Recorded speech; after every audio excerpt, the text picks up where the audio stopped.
Hi everyone, welcome back to my channel. My name is Molly. I'm a mum here in the UK of two children. I have a biological 4-year-old girl, and last year I brought home my son through UK adoption. I want to do a video today on how I talk to my children about adoption. So I suppose it's like an introductory life story work video. My little man is only one, so he's very young for us to start any proper life story work. You know, his understanding is very minimal of his situation and his life so far. But we do have a 4-year-old daughter who's very wary that her little brother is adopted. It's something she celebrates. She has a lot of questions about him and his birth family, his life before he came to live with us, and adoption in general. And so we have started some initial life story work in a very basic format. So I wanted to share some of the things that me and my husband have been doing today. The first thing that me and my husband did was we tried to find some role models for our children to kind of understand a bit about what adoption is about. Now, if my kids were older, then I would be saying, you know, like adult adoptees, maybe like Jamie Balch is a recent example in his documentary Looking for His Birth Mum. He's been on the Adoption Chatter Instagram page, and he would be the perfect role model. But because my children are 4 and 1, we've kind of had to find some role models in some TV shows, I guess. So things like Peppa Pig, Hey Duggee, the film Matilda, they all have adoption in it somewhere. I think in Hey Duggee, I think it's Happy the crocodile that has elephant parents. In Matilda, obviously Matilda ends up getting adopted by Miss Honey, and Matilda's birth family don't do a great job of keeping her safe. So these were shows that my big girl certainly watches. My little man watches things like Peppa Pig and Hey Duggee, and so they're a really good opportunity to just start conversations about adoption.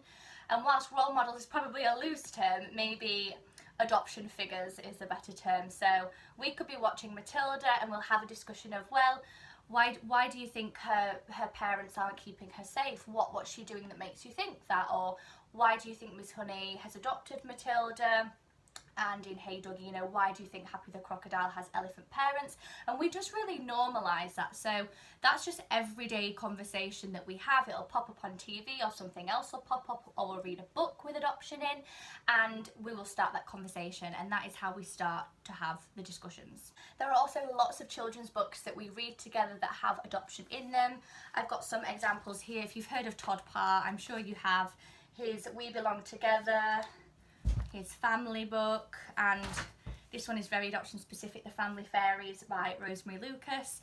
We have lots of children's books out and about the home that we read as bedtime stories, we read through the day, we read in the morning at breakfast. They all have adoption in them, and that again just sparks a discussion and normalises it further. The next thing that we do is we incorporate adoption into play. So 4 and 1 are really good ages for play, especially my 4-year-old. She is playing all the time, and my little man is only just kind of learning how to play. He's not really verbal at the minute, but he's definitely observant, and he's got very good understanding. He's got a really good listening ear, so he's definitely taking everything in. So we role play foster carers and adoption, and this is something that my daughter did throughout the adoption process. So we might be playing Lego, and you know, we'll let it be completely child-led. She might say, oh no, this little man doesn't have a family, or this man lives with a little foster carer, or this crocodile is looking for a forever home. And so we just again normalise it into something that is so familiar to both our kids, which is through play. I also make workbooks and colouring books, adoption friendly, or just different makeups of families. So with maybe 2 mums, or a single dad, or with a foster carer.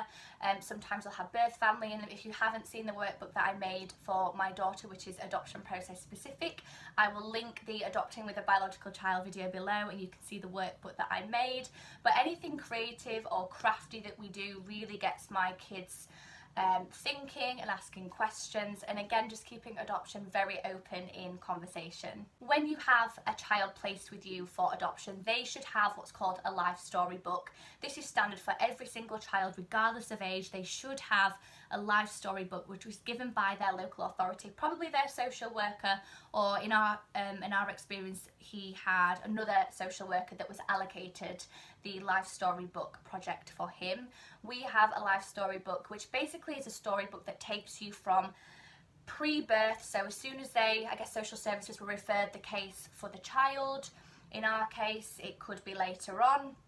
And it takes you through step by step in a very child-friendly sense what happened in your child's life. So we have our little man's storybook and we go through it, we see pictures, we read it, it has us in it at the end because obviously at some point in his journey his social worker found us to be his parents and our big girl to be his big sister. So we go through that as a family. It's got so many pictures in of birth family and foster family. And so that's a really good way just to, even just by looking at pictures, to get the topic of adoption across. It certainly is very specific to your child, it's specific to our little man, which is great for our family and for our kids because they can understand it more in our context. We were really lucky that as well as our little man's life story book, we did just get a photo book as well. So because he is 1 at the minute, we're just kind of using that. We're just flipping through the pictures in chronological order. Same with our big girl, you know, she can't read yet, but we read her, I suppose, the words in the life story book.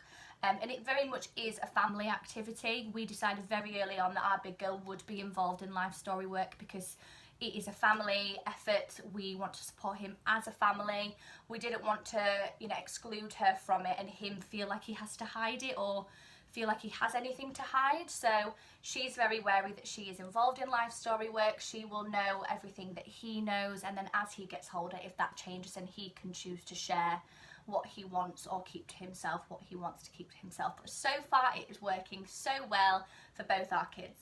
This is probably the most important point, and it's to do with your support network.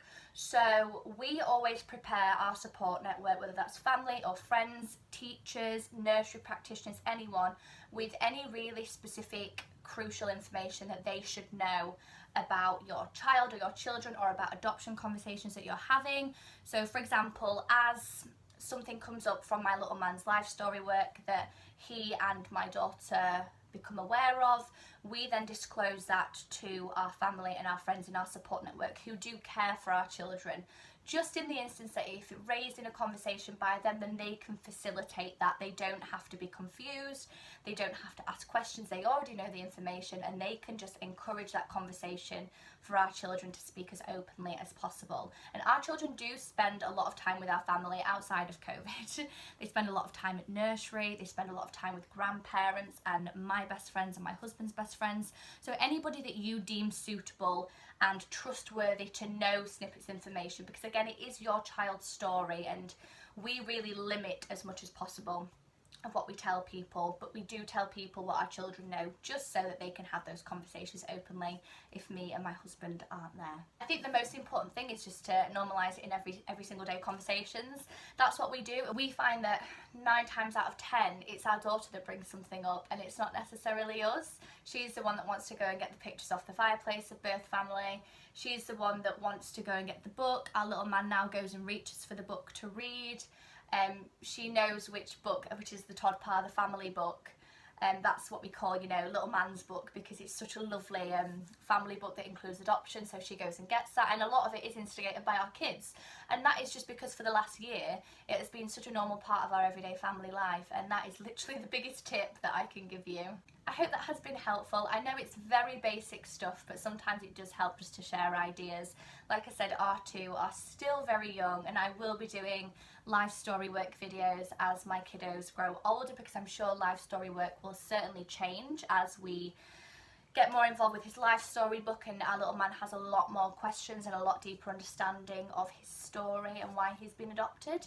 But for now, I hope that you can use some of those ideas. It works wonders in our family. I love how open and how embraced adoption is with my children. The relationship they have with each other, even though my big girl is biological and my son is adopted, you wouldn't know. And they both just celebrate each other, and she adores his story, and it's just so normal, and that is the best situation that we could possibly ask for. Please subscribe to my channel for more adoption related videos, and I will try and upload some more content as the weeks go on. If you have any suggestions of videos, or you have any videos of topics that you want me to cover, please just comment them down below, or you can find me on Instagram at MollyMamaAdopt. Thank you for watching, guys. Bye!